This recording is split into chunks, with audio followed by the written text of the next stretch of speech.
This channel is biased. It's true, LegalEagle is completely biased. But maybe not in the way that you think. LegalEagle isn't about Republicans or Democrats, liberals or conservatives.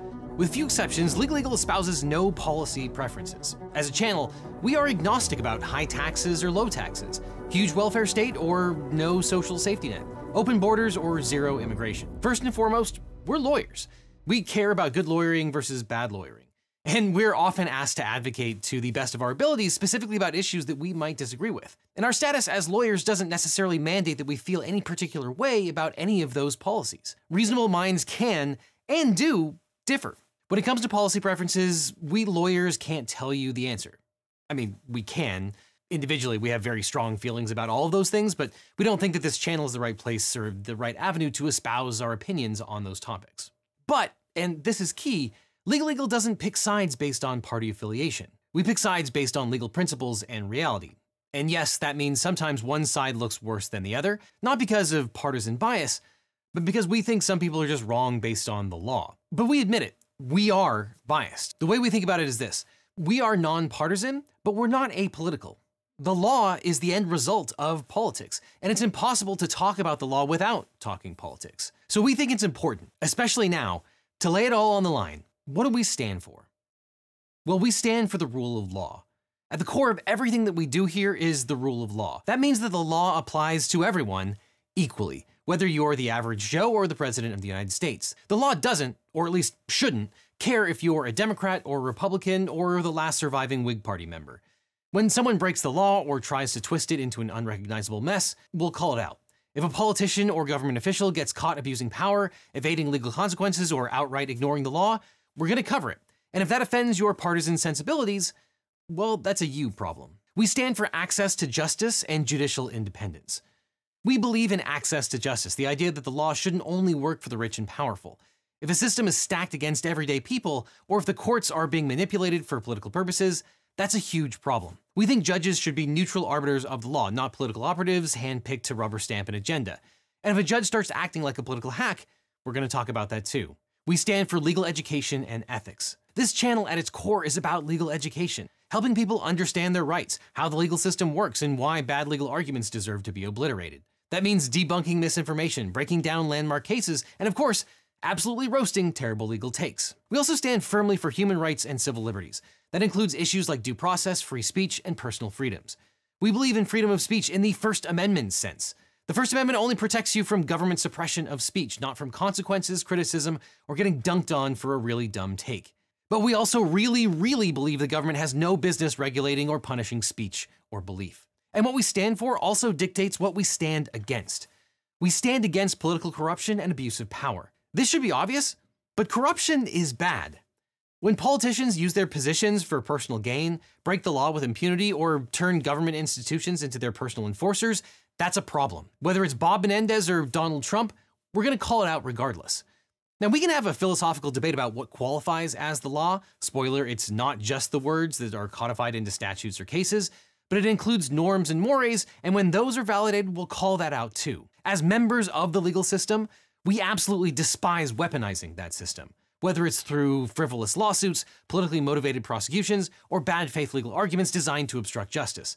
When people try to use the courts as a bludgeon rather than a shield, we think that's an abuse of the legal process, and we stand against it. We stand against lying, ignorance, stupidity, and cringe. Look, we love a good legal argument, but what we don't love is lying, ignorance, and stupidity. And there's a big difference between arguing in good faith and just spewing nonsense. We enjoy a hearty debate, but if you're going to debate or argue, do it on the merits. We also think we need to bring back a little shame and a little self-respect. But unfortunately, standing up for the rule of law is not evenly distributed. We believe that all of these things are nonpartisan, and if they are partisan, then your party sucks. But to say that both sides do it is as true as it is irrelevant. These ideals are not, at the moment, equally shared. So let's address the elephant in the room. People love to accuse this channel of being biased or anti-Republican because we've been highly critical of Donald Trump. So let me be as clear as possible. We don't dislike Donald Trump because he's a Republican. We hate President Donald Trump because he is actively dismantling the rule of law. And to the extent the MAGA movement, such as it is against the ideals that we've just described, we are against that movement as well.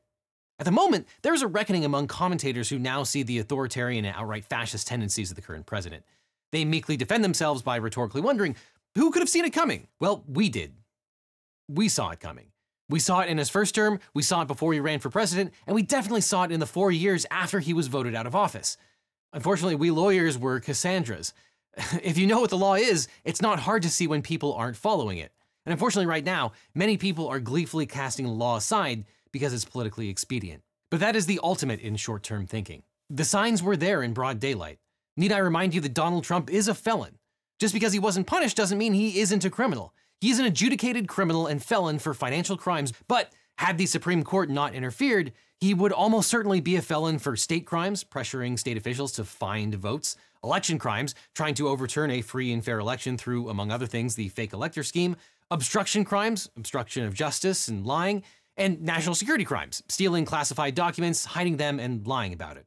But on top of that, he was found civilly liable for defamation related to his sexual assault of E. Jean Carroll, defrauding the state of New York, and running fraudulent charities. And that doesn't even get into his bankruptcies or other settlements. Donald Trump has been indicted 4 separate times on 91 felony charges. That's a record, and not the good kind. And on top of that, he was impeached twice. Once for withholding hundreds of millions of dollars of U.S. aid to Ukraine in an attempt to solicit a bribe in the form of fabricating dirt on his political rival, Joe Biden, and once for inciting the insurrection that led to the riot that infiltrated the U.S. Capitol and sought to prevent the certification of the Democratic election. Now, we can debate whether those things are crimes, but there is no doubt that they are or should be politically disqualifying. And now, in his second term, Trump has sought to avoid the constitutional order entirely to, among other things, illegally impound billions of dollars of congressional funds, illegally weaponize the justice system, illegally pull criminal prosecutions as political favors, illegally shut down federal agencies, illegally deport people with zero due process, illegally punish First Amendment protected speech and assembly, illegally punish lawyers and law firms he doesn't like, illegally remove security clearances as political punishment, illegally arrest judges he doesn't like, illegally dole out political benefits to his friends and family members, illegally solicit bribes through operating his businesses and crypto schemes. Second term, same as the first. But rest assured, if tomorrow a Democratic president came along and did half the things that Trump has done, we would roast them just as hard. This is not about party. It's about whether the law still means anything. This isn't just bad politics, it's banana republic tin pot dictator nonsense. If any other president had done any single one of these things, they would be a legal footnote next to Richard Nixon.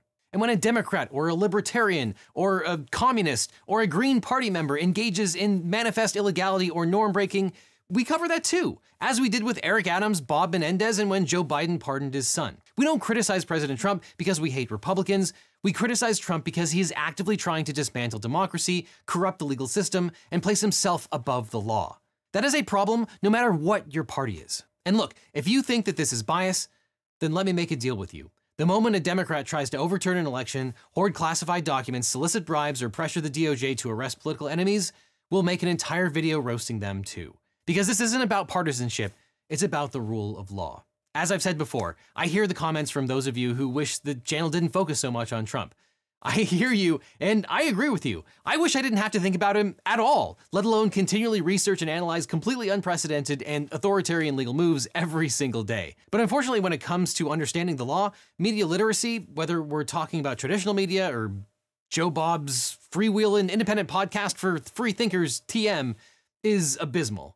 And we will continue to tirelessly explain both the legal and illegal moves of this increasingly dictatorial president. And we will continue to work to broaden our scope to make sure we don't leave out other legal stories and get back to the fun law splainers and reactions. So is LegalEagle biased? You're damn right we are. We care deeply about the rule of law and we're not gonna hide it. Being objective doesn't mean both sidesing things. We can't do a story about a Democrat doing something illegal every time Trump does something illegal because there just aren't enough Democrats. The lawbreaking isn't evenly distributed, and we're not going to tell you a fairy tale that they are. And if that bothers you, maybe it's time to start demanding better from your politicians. Maybe you should be biased too. Thank you for listening to this op-ed. Admittedly, this video contained more opinion than most of our normal videos. If you'd like to support the mission of this channel to demystify the legal miasma that we live in, one way to do so is by signing up for our homegrown streaming platform and sponsor, Nebula. On Nebula, you can watch all of our videos ad-free and early because our videos always go up on Nebula first. This channel has been increasingly demonetized this year on YouTube. For example, our recent video about how the government cannot legally deport citizens was demonetized on YouTube because it showed a single still image of the World Trade Center on 9/11. It was a mistake and it was eventually taken care of, but we lost a huge amount of revenue because of YouTube's mistake. And people often ask if it helps the channel more to watch on YouTube or Nebula, and the answer is emphatically Nebula. The watch time payouts are bigger, and since my creator friends and I created Nebula ourselves, we don't worry about capricious demonetization standards. Which is why we put tons of exclusive content on Nebula, like our video on how RFK Jr. can and cannot legally ban vaccines, and our video on unhinged judges that went too far. That content wouldn't work on YouTube or it might get demonetized, so it's only available on Nebula. Plus, instead of sponsorships like this one, we always try to add a little bit more analysis or opinion to the end of Nebula videos. So if you'd like to sign up, you can get 40% off the yearly subscription, a year of the best content for just $36, or you can even gift that to a friend with a gift card. Or you can check out the lifetime subscription, where for $300 you can get access to Nebula forever. Either way, you can click the link below. And after that, you can click on this link over here for more Legal Eagle, or I'll see you in court.